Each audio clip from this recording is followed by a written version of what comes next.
নমস্কাৰ দৰ্শক মই পংকজ খনিকৰ আপোনালোকে চাই আছে অংকুৰিত অসম দৰ্শকসকলৰ লগত আজি ছাগলী পালন সন্দৰ্ভত কিছু কথা আলোচনা কৰিম। সম্প্ৰতি কম ঠাইত কম খৰচেৰে ভাল লাভৰ বাবে বহু শিক্ষিত যুৱক যুৱতীয়ে ছাগলী পালনৰ প্ৰতি আগ্ৰহ প্ৰকাশ কৰিছে। নতুন পদ্ধতিৰে ছাগলী পালন প্ৰক্ৰিয়াটো অসমত নতুনকৈ গঢ় লৈ উঠা এটা উদ্যোগ।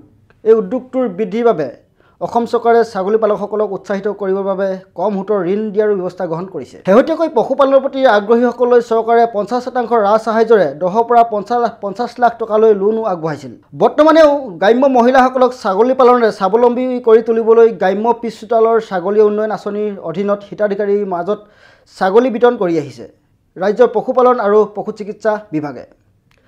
তদুপৰি ছাগলীৰ লগতে পোহনীয়া পশুৰ বেমাৰ আজাৰ চিকিৎসাৰ বাবে বিনামূলীয়াকৈ পশুধন সাৰথি বাহনৰ লগতে এটা টল ফ্ৰী নাম্বাৰো পশুপালকসকলৰ বাবে মুকলি কৰিছে।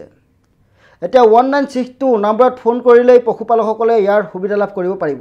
ব্যৱসায় ভিত্তিত ছাগলী পালনৰ বাবে প্ৰথমে ছাগলী পালকগৰাকীক প্ৰশিক্ষণ অত্যন্ত জৰুৰী। কমকৈ হ'লেও এমাহ দুমাহৰ ছাগলী পালনৰ প্ৰতি আগ্ৰহীসকলে প্ৰশিক্ষণ গ্ৰহণ কৰিব লাগে। প্ৰশিক্ষণে ছাগলী পালকগৰাকীক বিভিন্ন দিশত সহায় কৰিব।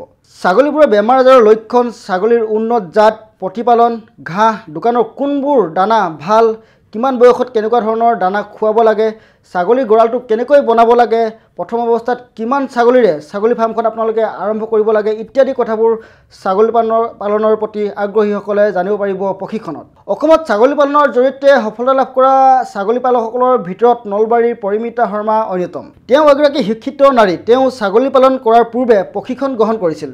প্ৰশিক্ষণ সমাপ্ত কৰাৰ পাছতে দুটা ছাগলীৰে ছাগলী ফাৰ্মখন আৰম্ভ কৰিছিল।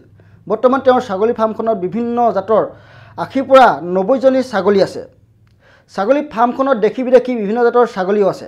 সেইবোৰৰ ভিতৰত বিটেল ছাগলী, যমুনাপাৰী, বৰবাৰী, চিৰহীৰ লগতে অসমৰ থলুৱা জাতৰ ছাগলী আছাম হিলগট। এই জাতসমূহৰ উপৰি পৰিমিতা শৰ্মাই উন্নত ছাগলীৰ জাতসমূহৰ মাজত প্ৰজনন ঘটাই বৰ্ণসংকৰ ছাগলীৰ পোৱালিও জগায়। উল্লেখ্য যে দুটা ছাগলীৰে ফাৰ্ম আৰম্ভ কৰা পৰিমিতা দাসে সম্প্ৰতি বছৰি 6 পৰা 7 লাখ টকাকৈ উপাৰ্জন কৰে। লগতে কেইবাগৰাকী লোককো ছাগলীসমূহ চোৱা চিতাৰ বাবে সংস্থাপন দিছে। ছাগলী পালনৰ প্ৰতি আগ্ৰহী কোনো ব্যক্তিয়ে যদি ছাগলী পালনৰ বিষয়ে জানিব বিচাৰে পৰিমিতা দেৱীৰ লগত যোগাযোগ কৰিব পাৰে। তেওঁৰ যোগাযোগ নম্বৰ 9706831821। তেওঁ ছাগলী পালকসকলক প্ৰশিক্ষণ দিয়াৰ লগতে ছাগলী পালকক ছাগলীৰ পোৱালিও যোগান ধৰে। মই পুনৰ জনাইছোঁ, ছাগলী পালনৰ প্ৰতি আগ্ৰহী কোনো ব্যক্তি আছে যদি ছাগলী পালনৰ বিষয়ে জানিব বিচাৰে তেতিয়া পৰিমিতা শৰ্মাৰ লগত যোগাযোগ কৰিব পাৰে। আৰু তেওঁৰ যোগাযোগ নম্বৰ 9706831821।